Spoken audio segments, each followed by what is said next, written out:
예, 우리 하나님의 말씀 요한복음 10장 1절 말씀 보시겠습니다. 요한복음 10장 1절입니다. 내가 진실로 진실로 너희에게 이르노니 문을 통하여 양의 우리에 들어가지 아니하고 다른 데로 넘어가는 자는 절도며 강도요 문으로 들어가는 이는 양의 목자라. 문지기는 그를 위하여 문을 열고 양은 그의 음성을 듣나니 그가 자기 양의 이름을 각각 불러 인도하여 내느니라. 자기 양을 다 내놓은 후에 앞서가면 양들이 그의 음성을 아는 고로 따라오되 타인의 음성은 알지 못하는 고로 타인을 따르지 아니하고 도리어 도망하느니라. 예수께서 이 비유로 그들에게 말씀하셨으나 그들은 그가 하신 말씀이 무엇인지 알지 못하니라. 우선 6절까지 봉독해 드렸습니다. 인류에게 있어서 가장 최대의 관심사를 하나 꼽으라고 한다면 그것은 아마 생명일 것입니다. 많은 학문도 그렇고 또한 과학도 그렇고요. 의술도 발달되어지면서 많은 사람들이 꿈꾸는 것은 좀 더 생명을 연장하고 싶은 그러한 꿈들이 있는 것이죠. 그래서 학문의 발달에 따라서 이제 생명공학이라고 하는 그런 학문까지 나오고 각 분야에서 눈부신 발전을 이뤄내고 있습니다. 이 생명공학의 발달은요, 점점 인간의 수명을 연장시키는 그러한 일들을 톡톡히 해내고 있습니다. 이렇듯이 사람이 가지고 있는 그런 관심은, 생명은 우리 누구든지 가지고 있는 그런 관심이 아닐 수 없죠. 오늘 우리 이 요한복음을 보면요, 두드러지게 나타나는 주제가 하나 있습니다. 그것이 바로 생명에 관한 부분입니다. 왜 그러냐면은 예수님께서 생명의 근원이시기 때문에 하나님의 아들이신 그분이 오셔서 당신의 생명을 나눠주러 이 땅에 오셨기 때문에 그 생명의 근원자로서 생명에 대한 부분을 다루지 않을 수가 없죠. 그러니까 생명공학에서 다루는 생명과 그리고 이 요한복음에서 지금 나타나고 있는 이 생명에 대한 내용은요, 질적으로 보면은 하늘과 땅만큼 천양지 차이입니다. 그러니까 전혀 다릅니다. 생명공학은 이 육신의 생명을 조금이라도 연장시키고자 하는 것이지만은, 그러나 이 예수님께서 하시는, 지금 언급해 주시는 이 생명은요, 영원한 생명입니다. 그러니까 본질이 다릅니다. 오늘 우리가 이 요한복음을 통해서 이 생명으로 오신 우리 주 예수 그리스도를 통하여 생명에 대한 부분을 하나하나 살펴볼 수 있다고 하는 것은 우리 성도들의 큰 기쁨이자 행복이 아닐 수 없습니다.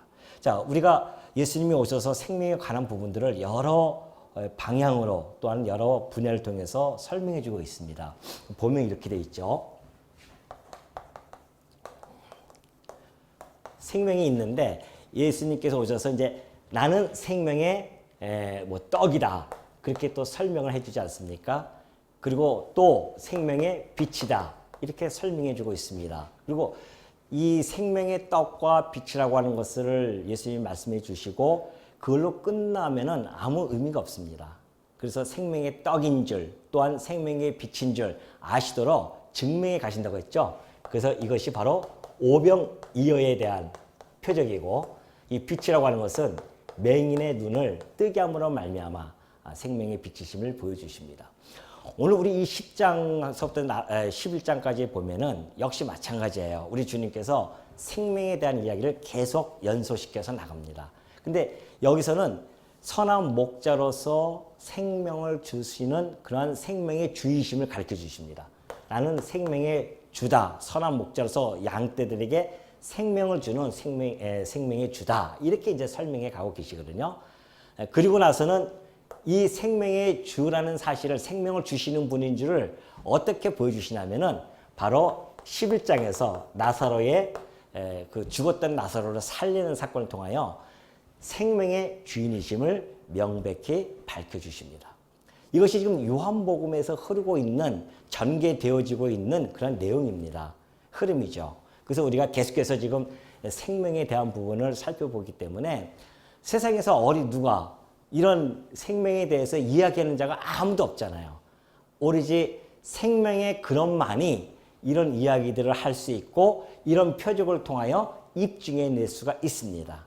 세상에 그 누구도 이런 영원한 생명에 관한 꿈은 다 꾸죠. 영원한 생명을 꾸지만은 그러나 정말 이 땅에서의 생명도 아니고요. 영원한 생명을 가지고 영원토록 산다고 하는 것은 우리 주 예수 그리스도 생명의 근원이신 성자 하나님만이 이 말씀을 해 주실 수 있는 자격이 있으시다. 그래서 요한복음의 흐름이 계속해서 생명과 연관되어져서 지금 전개가 되어지고 있는 중입니다. 자, 오늘 우리가 이 10장에 이제 보면요. 10장은 선한 목자로 오셨어요. 예수님이 선한 목자로 오셔서 자기 양떼들에게 생명을 주신다는 그러한 내용이 잘 전개가 되어집니다. 자, 한번 볼까요? 10장 1절부터 6절까지는 아까 우리 봉독해 드렸던 말씀인데요. 그건 이제 이 목재에 대한, 양과 목재에 대한 그런 비유를 들어주십니다. 예수님께서 이것은 이 10장의 내용은 9장과 매우 밀접하게 연관되어졌습니다. 그렇게 보아도 무방해요. 지금 9장의 연속성을 가지고 있습니다. 그러니까 지금 앞의 내용은요, 우리가 지난 시간에 살펴보았듯이 이 바리새인들은 지도자 아닙니까? 그런데 그 지도자임에도 불구하고 맹인이 눈을 떴으면 거기에 대한 사건에서 너무 기뻐하고 즐거워해야 되지 않습니까? 근데 그렇지 않습니다. 오히려 예수님을 하나님의 아들로 시인한 그러한 맹인을 출교해버립니다. 내쫓아버려요. 그러니까 예수님께서 10장에서 지금 이 선한 목자와 싹군에 대해서 이야기하는 것은 분명하게 그들과 연관되어져서 지금 설명하고 있음을 우리는 인지할 수가 있어요. 자, 볼까요? 이제 예수님께서 내가 너희들에게 이야기하는데 문을 통하지 아니하고 양의 우리에 들어가는 자는 다 절도면 강도라고 합니다. 그러면서 문으로 들어가는 자만이 양의 목자라고 하죠. 그 이야기를 좀 설명해 주는데 나중에 보니까는 이 비유로 그들에게 말씀하시는데 무슨 말씀인지 못 알아듣습니다. 왜 뜬금없이 갑자기 목자에 대한, 물론 그 내용은 알죠, 그들이. 내용은 알지만은 우리야 양을 치신다거나 그런 목자의 경험이 없지만은 이들은 유목을 또 하고 살아가는 자들이기 때문에 예수님이 하시는 말씀은 무조건 이해는 돼요. 당연하죠. 양의 우리가 있는데 그 문을 통과하지 않냐고 다른 곳으로 넘어서 가면은 그건 절도하려고 하는 거 아니겠습니까? 강도짓 하려고 들어가는 것이죠. 우리가 집에 문이 엄연히 있는데 그 문으로 들어오지 않고 창문을 타고 들어온다고 하면은 그건 무조건 주거 침입죄입니다. 그건 도둑이죠, 그거는. 그것처럼 양의 우리가 있으면 그 문이 있습니다. 그럼 문을 통과해야 되는데 양의 우리를 다른 데로 넘어간다고 하는 것은 그건 도둑이며 강도다. 누구든지 다 알아들어요, 그 얘기는. 현실적인 이야기이기 때문에. 그럼에도 불구하고 그들이 왜 예수님께서 9장에서 그들과 함께 이런 맹인이 눈 뜨고 안식에 관한 이야기를 하면서 갑자기 이런 이야기를 해 주시기 때문에 그것이 무슨 의미인지를 알아듣지 못한다는 이야기입니다. 그러나 예수님이 이 시점에서 이 선한 목자와 이 싹군에 대한 이런 비유를 들어서 말씀하는 이유가 있습니다. 그것은 철저하게 말씀드렸듯이 예수님께서 오셔서 뭐 생명의 떡, 빛 이런 모든 것들이 사실은 구약의 언약이 되어졌고 구약에 예언되어진 내용들입니다. 예수님이 오셔서 당신 스스로 생각해서 하신 일이 하나도 없다고 했잖아요. 다 아버지의 뜻대로 오셔서 순종하시고 뜻을 따라서 살아가시는 분이십니다. 그렇다고 한다면 오늘 이 선한 목자에 대한 부분도 그냥 예수님이 비유로 들어주시는 것이 아니라 구약의 그 배경을 가지고 설명해 가고 있는 겁니다. 이것이 바로 다른 곳에도 여러 군데가 있는데요. 저는 오늘 여러분들에게 에스겔서 34장을 통하여서 예수님이 하시는 이 말씀이 얼마나 우리가 이 구약적인 배경을 가지고 설명해 가고 있는지를 알 수 있을 것입니다. 나중에 한번 시간 나시면요.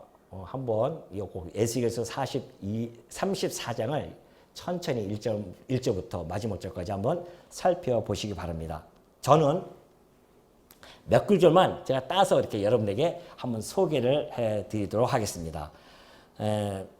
에스겔서 34장 2절에 보면 이렇게 되어 있어요. 인자야, 너는 이스라엘 목자들에게 예언하라. 그들 곧 목자들에게 예언하여 이르기를 주 여호와께서 이같이 말씀하시되 자기만 먹는 이스라엘 목자들은 화 있을진저 목자들이 양떼를 먹이는 것이 마땅하지 아니하냐. 너희가 살찐 양을 잡아 그 기름을 먹으며 그 털을 입되 양떼는 먹이지 아니한다. 지금 하나님께서 이스라엘 목자들, 그 지도자들입니다. 그 지도자를 향해서 책망을 하시는 내용이에요. 근데 얼마나 강하게 강도 높게 책망을 하시냐면요. 화가 있을지어다 그렇게 이야기합니다. 화가 있을지어다. 왜 그럴까요? 하나님께서 맡겨주신 그 양떼를 돌보지 않아요. 자기만 먹고 있습니다. 그 양을 갖다가 먹여야 되는데 먹이지는 않고 자기가 잡아먹기에 급급하고 있다는 이야기죠. 그러면서 4절, 34장 4절에 넘어가면 이렇게 되어 있습니다. 너희가 그 연약한 자를 강하게 아니하며 병든 자를 고치지 아니하며 상한 자를 싸매주지 아니하며 쫓기는 자를 돌아오게 하지 아니하며 잃어버린 자를 찾지 아니하고 다만 포악으로 그것들을 다스렸도다. 그렇게 말씀하고 계세요. 아니 양이 좀 다치면 상한 자가 있으면 좀 싸매주기도 하고요. 병든 자가 있으면은 고쳐주기도 하고 그 목자가 그런 모습 아니겠어요? 연약한 자가 있으면 좀 붙들어져서 강하게 붙들어주는 일, 이런 일을 하라고 하나님께서 그렇게 지도자로 세워졌음에도 불구하고 그들은 그렇게 하지 않았다는 겁니다. 오직 포악으로 그 양들을 다스렸다는 거죠. 지금 이 바리새인들과 너무나 흡사하지 않나 말이죠. 그 맹인이 눈을 떴으면은 자기네들이 고쳐지지 못할 만정 너무나 기뻐하고 즐거워해야 할 그런 지도자들이 오히려 그를 내쫓았고 포악한 행동을 취한단 말입니다. 이것이 이미 구약적인 예언이 다 되어져 있는 상태였다는 것이죠. 그리고 34장 10절 또 넘어갑니다. 주 여호와께서 이같이 말씀하시되 내가 목자들을 대적하여 내 양떼를 그들의 손에서 찾으리니 목자들이 양을 먹이지 못할 뿐 아니라 그들이 다시는 자기도 먹이지 못할지라. 내가 내 양을 그들의 입에서 건져내어서 다시는 그 먹이가 되지 아니하게 하리라. 예언이 되어져 있습니다. 어떻게 해요? 내가 이제 목자를 대적할 것인데 내 양떼를 그들의 손에서 찾을 것이다. 찾는데 다시는 그들의 먹이가 되지도 않게 해줄 것이라는 것이죠. 건져내겠다는 겁니다. 이것이 에스겔서가 이때 이 에스겔서가 등장했던 그러한 시대는 주전 580년경이거든요. 그러니까 예수님 오시기 전 580년경에 이미 에스겔 선지자를 통하여서 하나님께서 목자를 준비하고 그 싹군들을 하나님께서 멸하실 것을 이미 에스겔 선지자를 통하여 예언해 준 내용입니다. 또 하나 더 넘어갑니다. 에스겔서 34장 23절입니다. 잘 나오고 있죠? 내가 한 목자를 그들 위에 세워 먹이게 하리니 드디어 하나님께서는 그 전에 맡겨졌던 그 목자들은 거짓 목자고 다 싹군 목자이기 때문에 하나님께서 다 치워버리고 그 다음에 한 목자를 그들 위에 세워 먹이게 하리니 그는 내 종 다윗이라 그래요. 그가 그들을 먹이고 그들의 목자가 될지라. 한 종을 세우는데 다윗을 세운다고 합니다. 아니, 다윗은 이미 오래전에 있었던 인물인데 이게 무슨 이야기입니까? 아브라함과 다윗의 자손으로 오실 예수 그리스도에 대한 메시아에 대한 예언이 틀림이 없잖아요. 그 메시아가 바로 한 목자로서 세워지게 됩니다. 이것이 이미 580년 전에 예언이 된 바입니다. 그리고 31절 보니까 내 양, 곧 내 초장의 양 너희는 사람이요 나는 너희 하나님이라 주 여호와의 말씀이니라. 하나님께서 마지막으로 그 예언의 내용을 비유를 설명해 준 것을 갖다가 해석을 해줍니다. 뭐라고 해석합니까? 그 양들은 곧 너희 사람이고 그리고 나는 너희 하나님 곧 내가 목자라는 사실을 밝혀줍니다. 이 34장의 이 배경을 가지고 예수님이 지금 이 10장부터 지금 전개해 가는 겁니다. 그러니까 예수님이 이 선한 목자의 비유는 그냥 하신 것이 아니라 당신이 구약에 약속되어졌던 그 한 목자, 선한 목자임을 밝혀주는 내용이라는 것이죠. 그러니 그들이 알아듣지 못해 구약을 그들이 잘 알았다고 한다면 자기네들이 바리새인이면 율법을 맡은 자로서 구약 성경을 가지고 있는 자로서 지도자로서 양떼들을 가르쳐야 할 자들인데 예수님이 이 정도 말씀하셨으면 딱 떠올라야 되지 않습니까? 근데 그걸 알아듣지를 못해요. 귀를 하나님께서 다 막아놓으셨기 때문에 그 비유를 알아들지 못합니다. 그러므로 예수님께서 그 비유에 대해서 이제 7절부터 하나하나 예수님이 진술해 가고 있습니다. 그러므로 예수께서 다시 이르시되 내가 진실로 진실로 너희에게 말하노니 나는 양의 문이라. 다시 한번 이제 설명해 줍니다. 내가 앞에 얘기했듯이 양들은 그 양의 문으로 통과해야만, 우리의 문에 통과해야만이 되는데 그 양의 문이 누구냐면 바로 나다라는 겁니다. 예수님이 당신이 양의 문이라는 것이죠. 나는 양의 문이다.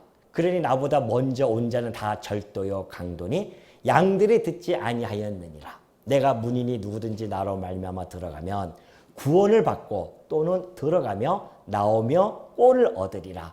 도둑이 오는 것은 도둑질하고 죽이고 멸망시키려는 것뿐이요 내가 온 것은 양으로 생명을 얻게 하고 더 풍성히 얻게 하려는 것이라. 자, 이제 예수님이 하나하나 설명해 주는데요. 해석해 줍니다. 나는 양의 문이라 라고 그렇게 이야기합니다. 왜 예수님이 양의 문일까요? 아무 근거 없이 예수님 그냥 하시는 말씀일까요? 아니에요. 이미 그것도 구약에 예언되어진 내용입니다. 한번 볼까요? 시편 118편 19절 보면 이렇게 되어 있어요. 내게 의의 문들을 열지어다. 내가 그리로 들어가서 여호와께 감사하리로다. 이는 여호와의 문이라. 의인들이 그리로 들어가리라. 의인들이 들어가서 여호와께 감사하는데 그 문은 곧 여호와의 문, 의의 문입니다. 그러니까 의인들이 들어갈 곳은 그 문뿐이 없어요. 여호와의 문을 통과해야 됩니다. 그 문은 바로 의의 문이라는 겁니다. 이것이 이미 시편에 이렇게 노래로서 예언이 되어진 내용입니다. 그 예수님이 오셔서 성자 하나님 그 여호와로 이 땅에 오셔가지고 구원자 여호와로 이 땅에 오셨단 말입니다. 그러니 그 문을 통과하지 아니하고서야 어떻게 여호와께 감사할 수 있으며 그 의의 문을 통과하지 않고서야 어떻게 의인이라 칭함을 받을 수 있겠냐 말이죠. 그래서 예수님이 오셔서 하신 말씀이에요. 내가 양의 우리 문이다. 나로 말미암지 않고는 아버지께로 갈 수가 없다는 겁니다. 예수님이 이제 나중에 나오겠지만은 나는 곧 길이요 진리요 생명이니 나로 말미암지 않고는 그렇게 이야기해요. 아버지께로 들어갈 자가 없어요. 다른 데로 넘어가면 안 된다니까요. 이 바리새인들은 지금 먼저 와가지고서는 다른 데로 자꾸만 넘어가고 양들을 도둑질해 간단 말입니다. 그리고 다른 데로 인도해 가요. 그리스도라고 하는 그 문을 통과하게끔 그들을 인도해 가야 할 그런 사명이 있는 바리새인 지도자들이요. 자꾸만 다른 데로 끌고 간단 말입니다. 얼루요. 율법의 문으로 끌고 가고 자기네들의 전통의 문으로 끌고 가고 결국은 글로 가서 다 죽여버리는 겁니다. 지금. 그러니 누구든지 합법적으로 그 문을 통과해야 되는데 그 합법은 오로지 예수 그리스도 외에는 없습니다.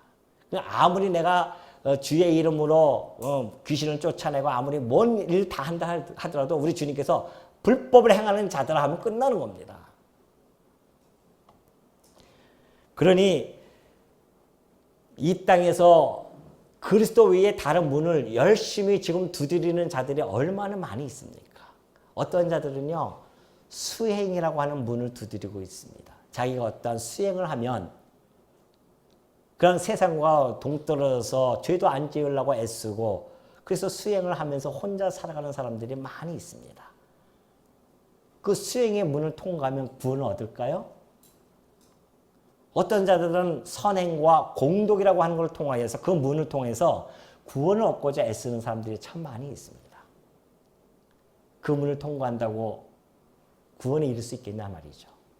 우리 주님이 하신 말씀처럼 나로 말미암아 들어가면 구절에 그러잖아요. 내가 문이니 누구든지 나로 말미암아 들어가면 구원을 받는다는 겁니다. 그러니까 하나님께서는 그 문 하나밖에 마련해 놓지 않으셨습니다. 그 문이 바로 그리스도의 문입니다.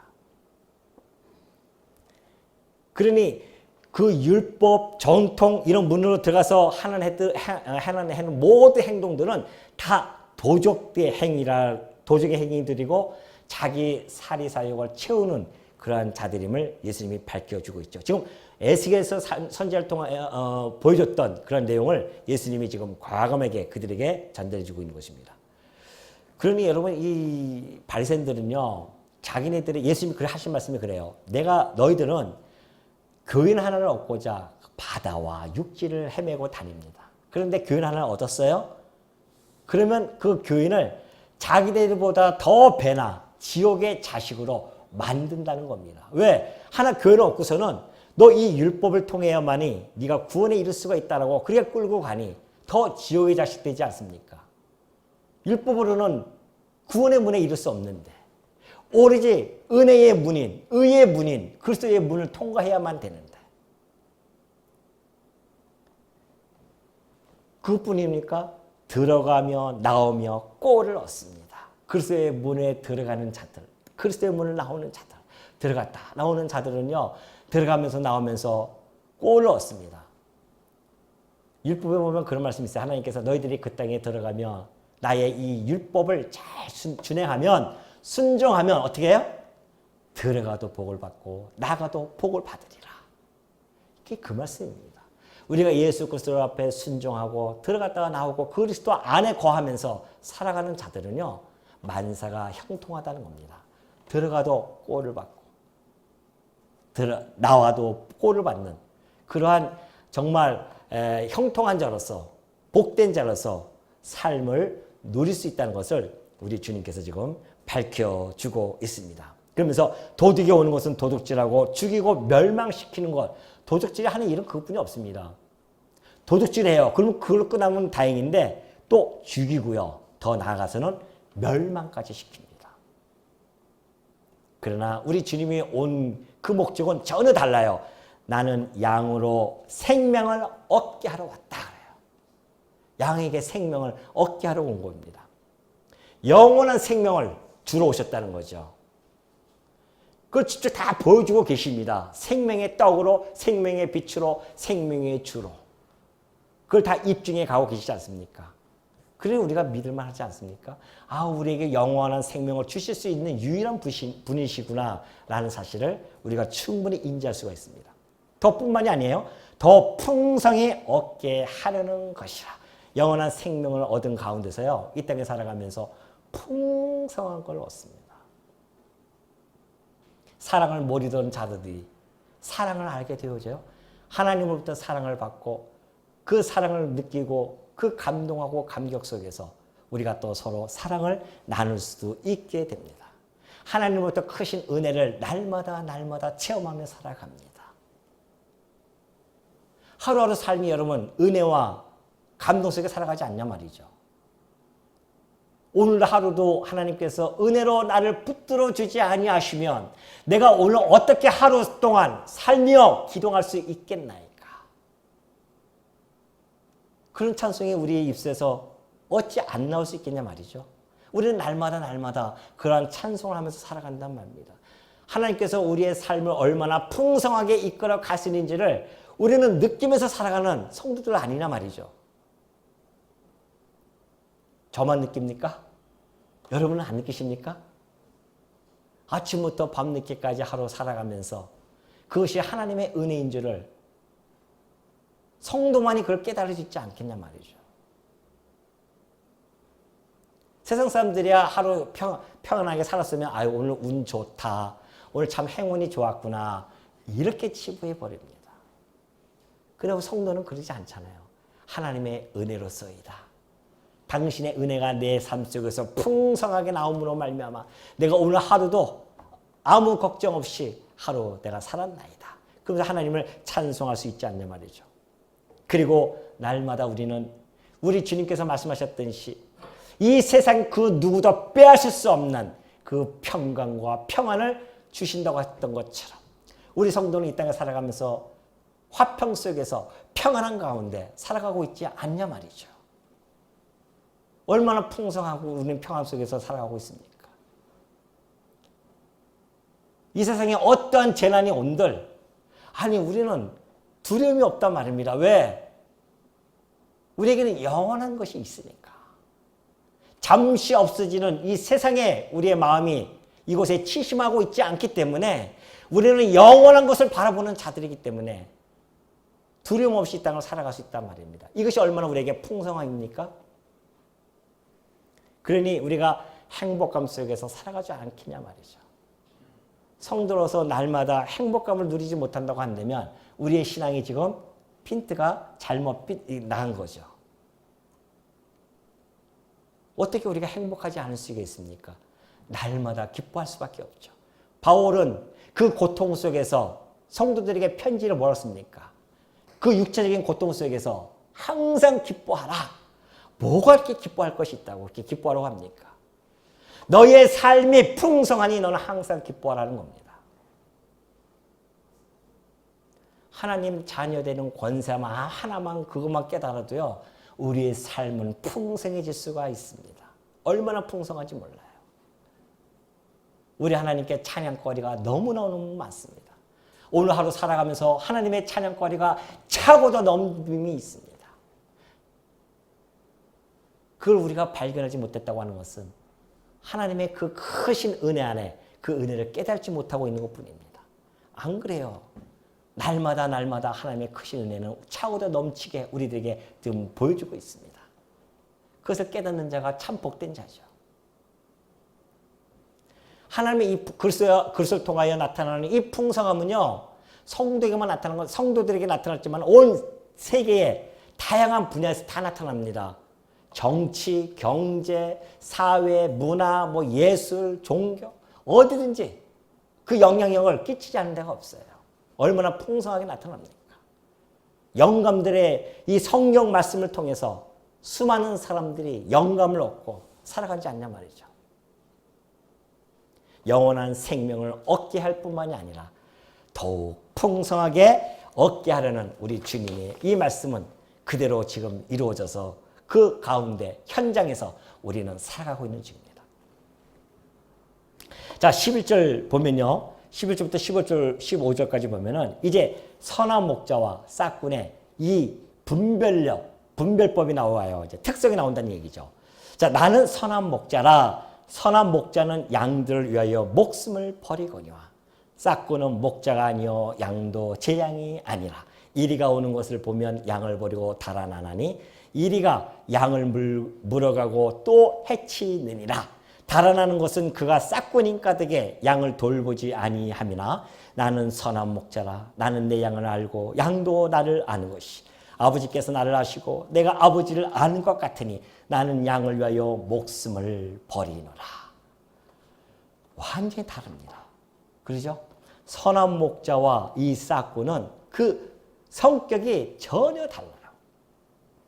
선한 목자는요. 양들을 위하여 목숨을 버리는 자입니다. 목숨을 버려요. 싹군은요. 목숨을 버리는 것이 아니라 양을 버리고 달아납니다. 어떤 어려움이 오면 이리여 늑대, 양, 사자, 곰 이런 것들이 나타나면요. 양떼들을 다 버리고 도망가는 것이 싹군입니다. 왜? 자기 목숨이 더 중요하니까. 그러니 그 양을 다 물어가고 더 해친다는 것이죠. 왜 달아나는가? 그가 싹군이기 때문에 그렇다는 겁니다. 양을 돌보지 않아요. 그러니까 이 싹군과 선한 목자는 완전히 대비가 되지 않습니까?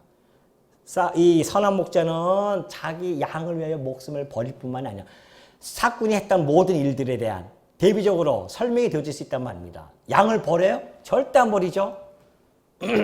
선한 목자는 자기 양을 절대 버리지 않습니다. 달아나지 않아요. 자기 생명까지 던질 정도인데 그 양을 위해서 뭔들 못하겠냐 말이죠. 그러니 이 선한 목자라고 하는 것은 예수님께서 내가 생명까지 줄 수 있는 그런 목자로서 밝혀주죠. 그러면서 나는 선한 목자라, 나는 내 양을 알고 양도 나를 아는 것이 마치 아버지가 아들을 아는 것처럼, 아들이 아버지를 아는 것처럼 얼마나 친밀감이 있습니까? 우리 이 선한 목자가 양을 아는데요. 어느 정도 아냐면 하나님이 아들, 성자, 아들이신 그리스도를 아는 것처럼 그렇게 아는데요. 왜 그럴까요? 이것이 바로 만세전에 하나님의 사랑 가운데서 이미 정하여진 양이기 때문에 그렇다는 겁니다. 싹꾼은 양하고 상관이 없어요. 그러니까 보십시오. 싹꾼이 얼마나 그렇게 보여줬냐면, 왜 예수님이 이런 말씀을 하시냐면 9장에서 그 모습을 잘 보여줬기 때문에 그래요. 아니, 베데스다 못에서 38년 동안 그 고생했던 그 병자가 있었습니다. 그들은 그 병자에게 눈꼽만치도 그들에게 관심을 보여줬습니까? 전혀 관심 없었습니다. 음행을 하고 잡혀온 그 여인을 향해서 어떤 일말의 동정심도 없었습니다. 날 때부터 맹인이었던 그 맹인을 그들은 어떻게 취급했냐 말이죠. 쫓아내고 시기하고 미워하고 폭군으로서 그들이 그 양떼들에게 대하지 않느냐 말이죠.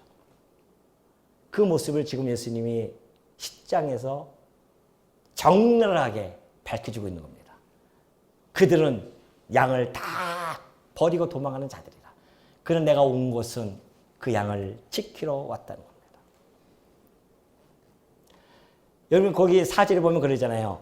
자기 양을 다 내놓은 후에 앞서가면 양들이 그의 음성을 아는데요. 3절에 보면 그러죠.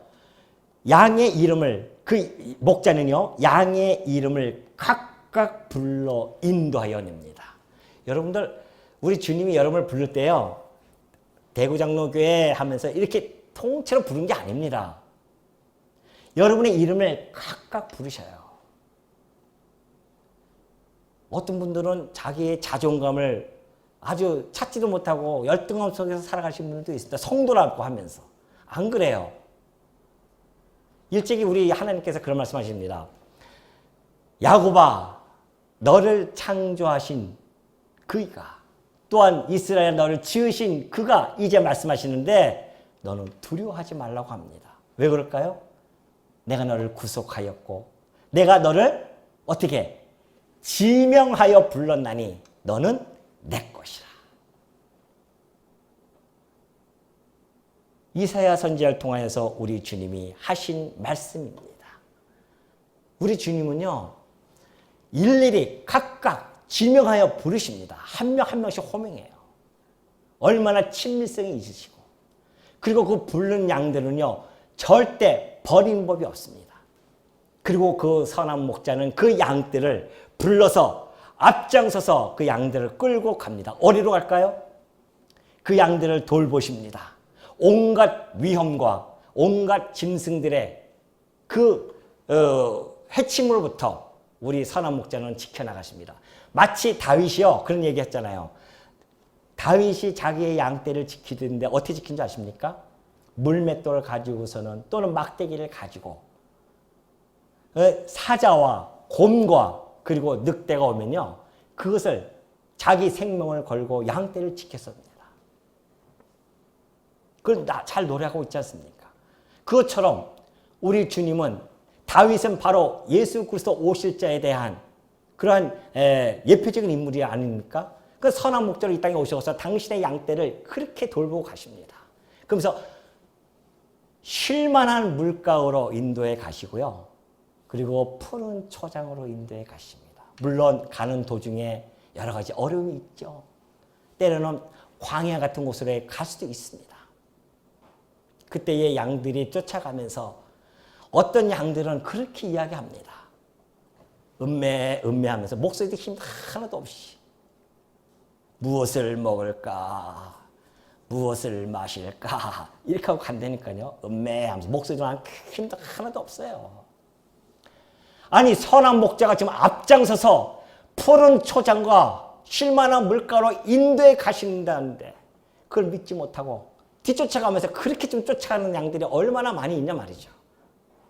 여러분들은 안 그러시겠죠? 여러분들은 아마 다윗과 같은 그러한 노래를 부르면서 가실 것입니다. 무슨 노래요? 여호와는 나의 목자시니 내게 부족함이 없으리로다. 나로 하여금 푸른 초장에 높게 하시며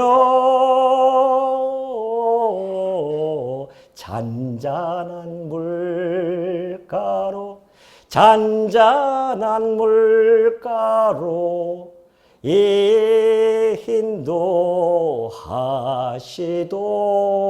인도하시도다. 네. 이렇게 하지 않겠어요? 양이니까. 우리가 쫓아가는 양이니까. 그러지 않겠냐 말이죠. 독수리가 하늘을 치고 올라가듯이 성도들은 그런 찬송을 부르면서 선한 목자를 뒤쫓아가지 않겠냐 말이죠. 그 음성을 들으면서. 왜? 그분이 우리의 쉴만한 물가로 푸른 초장으로 인도할 분이신 줄 우리는 알고 있기 때문에 당신의 목숨까지도 내놓을 자이기 때문에 우리는 그걸 알고 있기 때문에 믿고 따라가는 거 아니겠냐 말이죠. 그 음성을. 얼마나 우리가 담대하고 당당하게 이 땅을 살아갈 수 있는 양떼입니까? 비록 광야 같은 곳을 간다 할지라도 우리는 선한 목자를 믿기 때문에 그냥 따라가는 거예요. 그 음성을 따라서. 아니 여러분 동물의 왕국 보십시오. 그 누떼라든가 이런 거 보면은 그 목초지를 찾아서요. 몇백 킬로, 몇천 킬로 그냥 달려갑니다. 과정에는 수많은 위험이 있고 잡혀 먹기도 하고 그 광야 같은 곳을 막 지나가기도 하고 그 목초지를 향해서 짐승들도 그러할지언데 목표를 향해서 가는데 한차 아니 선한 목자를 앞에 두고 가는 우리 양떼들이 무엇이 두려움이 있고 무엇이 걱정거리가 있겠냐 말이죠. 안 그래요? 우리가 바로 그런 양떼라고 생각한다고 한다면 우리 주님이 이 십장을 통하여 내가 선한 목자야.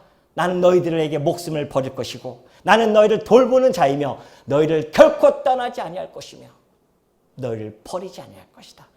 이 말씀이 우리 신비에 새겨졌다고 한다면 이 땅의 짧은 생활을 살아가면서 우리 선한 목자의 음성을 듣고 우리는 따라가지 않겠냔 말이죠. 선한 목자의 음성이 어떤 겁니까 여러분? 뭐예요? 선한 목자의 음성은? 이 말씀 아니겠어요? 주님의 말씀의 음성이 이 안에 다 담겨져 있습니다. 그러니 우리가 말씀을 늘 상고해야 하는 이유가 이 말씀을 통해서 꼴을 먹고 그리고 우리의 목자가 주시는 이 음성, 이 말씀을 먹으면서 자라나면서 그를 쫓아가는 것. 이것이 우리 성도의 삶 아니냐 말이죠. 얼마나 우리를 잘 아시는지 하나님께서 아들을 아시는 것처럼 우리를 알고 계시는 분이십니다. 그러니 양이 그 목초를 쫓아서 가는 법이 있습니까? 목자가 데리고 가는 겁니다. 여러분 이 땅에 살아가면서 무엇을 먹고 마실까? 이거 누가 하는 겁니까? 목자가 끌고 가는 대로 가면 됩니다. 그냥. 자꾸만 자기가 가려고 하니까 다른 데로 가다가 보면 잡혀 먹는 거예요. 그냥 주의 음성을 듣고 가는 자에게는 아무 근심, 걱정 없이 한 걸음 한 걸음 갈 수 있다는 것을 잘 보여주는 그런 말씀이 아닐 수 없죠. 스가랴 11장 7절에 보면요. 이렇게 되어 있습니다. 화 있을진저 양떼를 버린 못된 목자여 칼이 그의 팔과 오른쪽 눈에 내리리니 그의 팔이 아주 마르고 그의 오른쪽 눈이 아주 멀어 버릴 것이라. 사건은요. 멸망이 이미 다 예고되어 있습니다. 그러니까 나중에 보시면 알겠지만 역사적으로 보면 알겠지만 예루살렘 70년에 망하면서 다 멸망당하지 않습니까? 그렇다고 한다면 그 선한 목자에 뒤따르는 양들이 혹시 유대인의 양만 있는 건 아닐까요? 예수님이 그 안에서 좀 말씀하고 계시니까 염려 붙들어 매십시오. 16절에서 나타나고 있습니다. 또 이 우리에 들지 아니한 다른 양들이 내게 있어 그래요. 예수님께서. 이 우리에 들지 아니한 다른 양들이 내게도 있다는 겁니다. 내가 인도하여야 할 터이니 그들도 내 음성을 듣고 한 무리가 되어 한 목자에게 있으리라. 마음 푹 놓으십시오. 다른 또 양들의 때가 있습니다. 그것이 뭐예요? 이방인의 양들이에요. 이때 우리 주님은 벌써 말씀해주고 있습니다. 그들도 인도할 것이다. 우리 주님이 인도해 가신답니다. 내가 인도할 터이니. 오늘 여러분이 이 자리에 앉아있는 것이 누가 인도했습니까? 예? 예, 선한 목자가 인도해서 우리가 이 자리에 앉아있는 겁니다. 우리가 잘나서 앉아있는 거 아니에요. 우리가 똑똑해서 앉아있는 거 아니란 말입니다. 우리 주님의 이 약속의 말씀이 그대로 이루어졌기 때문에 우리가 오고 싶지 않아도요. 우리 주님이 끌고 옵니다. 강제로라도. 그래서 여기 앉아있는 거예요. 이것이 은혜 아니겠어요? 내가 인도할 터이니 그들도 내 음성을 듣고 한 무리가 될 것이다. 오늘 여러분들이 그리스도의 음성을 들은 자입니다. 그래서 여기에 와 있는 거죠. 그래서 이 터이니 그들 한 무리가 되어 한 목자에게 있으리라. 한 무리가 된답니다. 이것이 이제 이사야에서 보면요. 이사야에서 56장 8절에 보면 이미 하나님께서 여러 가지 구약성경에 다 나타나 있지만은 제가 하나 소개시켜 드릴 말씀은 이사야에서 56장 8절입니다. 이스라엘에 쫓겨난 자를 모으시는 주 여호와가 말하노니 내가 이미 모은 백성 위에 다 이스라엘 쫓겨났었어요. 그걸 다 모으셨어요. 그런데 그 모은 백성 위에 또 모아 그에게 속하게 하리라. 이때부터 이미 하나님께서는 이스라엘 다 모았지만은 또 모을 대상들이 있다는 겁니다. 그리고 에스겔서 34장 23절에 보면 내가 한 목자를 그들 위에 세워 먹인다고 했습니다. 한 목자를. 예수님이 그러셨잖아요. 지금 한 목자에게 있으리라. 그대로 예언이 성취되어지는 사건입니다. 예수님이 한 목자가 되어지고 유대인의 양과 이방인의 양이 한 목자에게 가서 함께 그 길을 가린다는 겁니다. 이미 이때부터 예수님께서는 이방인의 구원을 구약에 예언되어진 대로 이루어질 것을 말씀해주고 있고요. 에베소서 2장 15절 보면 바울이 이 말씀을 가지고 이렇게 잘 해석해주고 있는 것이죠. 법조문으로 된 계명의 율법을 폐하셨으니 이는 이 둘로 자기 안에서 한 세 사람을 지어 그래요. 유대인과 이방인을 한 세 사람으로 지어서 화평하게 하신다. 이것이 바로 한 무리입니다. 예수님이 지금 하셨던 말씀이죠. 한 무리가 되어서 한 목적이 있을 것이다. 그러니까 바울도 이 말씀을 알기 때문에 이것을 로마서에서 이렇게 에베소에서 풀어서 설명해 준 겁니다. 한 목자, 한 무리가 되어져요. 유대와 이방인이 한 무리가 되어지고 한 세 사람이 되어지고 한 목자이신 예수 그리스도를 따르는 그런 일이 벌어질 것을 예수님께서 지금 여기서 약속해 주고 있는 겁니다. 그러니 이제 그리스도의 양떼, 그동안의 유대인들은 자기네들만 하나님의 양떼라고 생각했는데 예수님이 오셔서 새로운 양떼의 시대를 도래했다고 하는 것을 선언하는 내용입니다. 이제는 유대인뿐만이 아니라 이방인들도 한 양떼가 되어질 것, 이것을 지금 이야기해주고 있죠.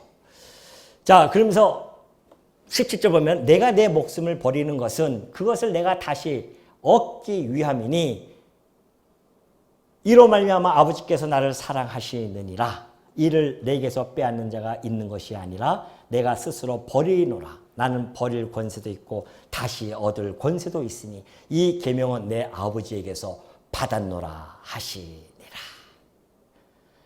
우리 주님은 생명의 근원자이신데 생명을 가지고 계신 분이기 때문에 버리실 수도 있고요. 다시 그걸 취하실 수도 있다는 겁니다.